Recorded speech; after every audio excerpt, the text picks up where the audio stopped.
A Course in Miracles. Lesson 65. My only function is the one God gave me. The idea for today reaffirms your commitment to salvation. It also reminds you that you have no function other than that. Both these thoughts are obviously necessary for a total commitment. Salvation cannot be the only purpose you hold while you still cherish others. The full acceptance of salvation as your only function necessarily entails two phases: the recognition of salvation as your function and the relinquishment of all the other goals you have invented for yourself. This is the only way in which you can take your rightful place among the saviors of the world. This is the only way in which you can say and mean, "My only function is the one God gave me." This is the only way in which you can find peace of mind. Today, and for a number of days to follow, set aside 10 to 15 minutes for a more sustained practice period, in which you try to understand and accept what the idea for the day really means. Today's idea offers you escape from all your perceived difficulties. It places the key to the door of peace, which you have closed upon yourself, in your own hands. It gives you the answer to all the searching you have done since time began. Try, if possible, to undertake the daily extended practice periods at approximately the same time each day.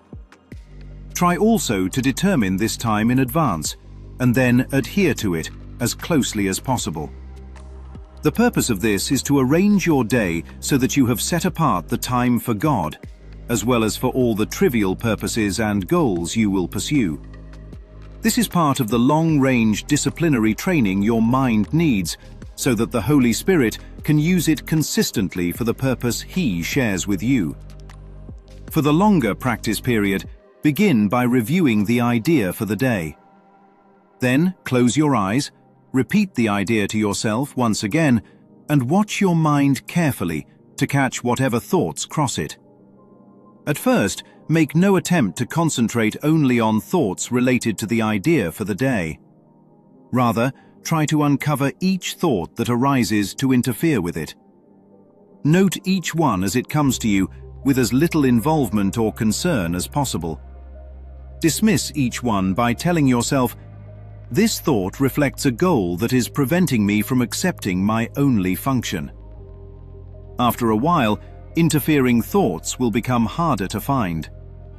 Try, however, to continue a minute or so longer, attempting to catch a few of the idle thoughts that escaped your attention before.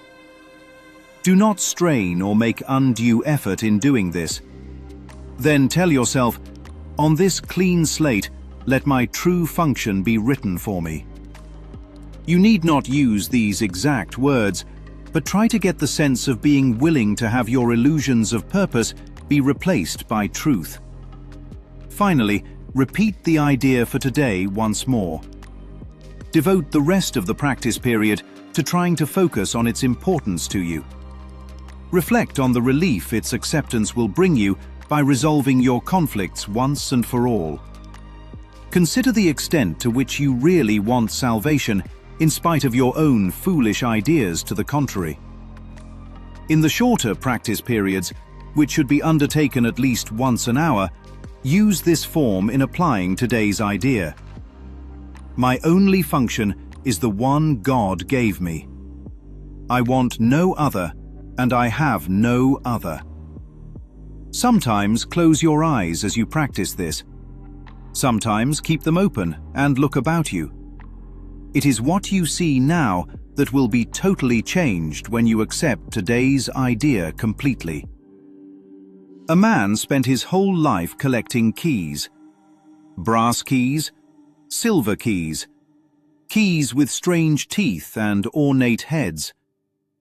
Every time he encountered a new door in life, someone handed him another key and told him it would open the way to happiness. One key promised success. Another promised admiration. Another promised security. Another promised love.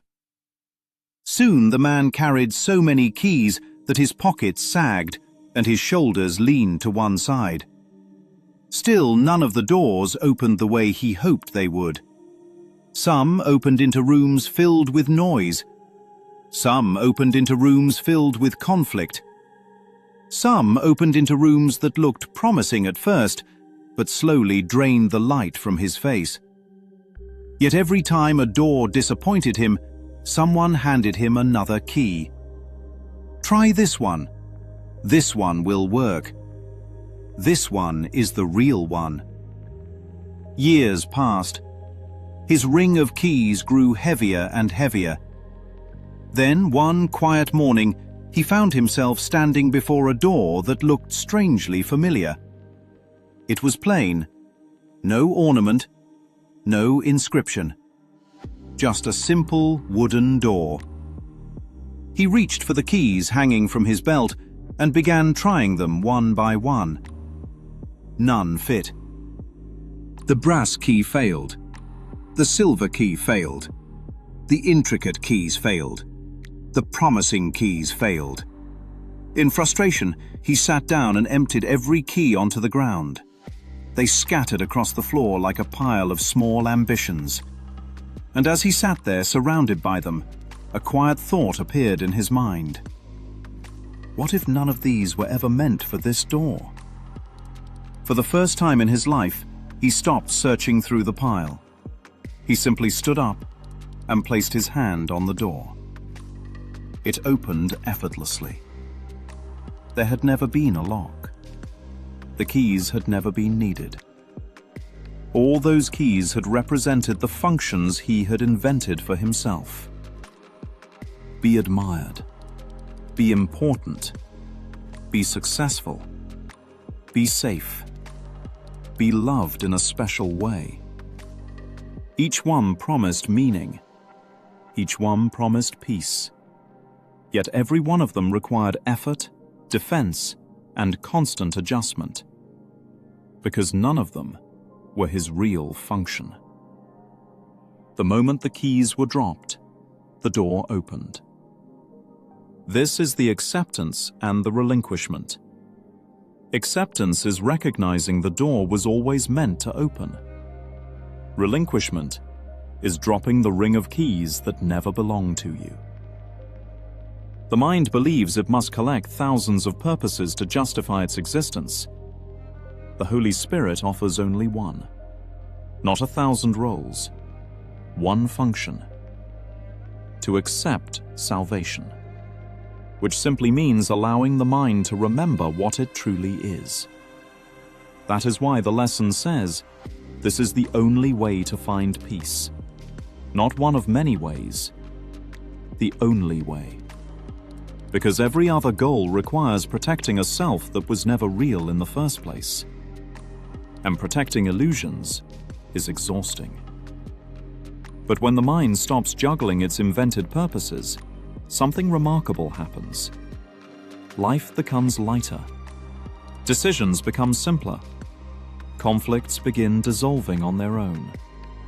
The mind no longer asks, "What should I do with my life?" Instead, it quietly remembers, "My only function is the one God gave me." And in that remembering, the door that never had a lock opens again.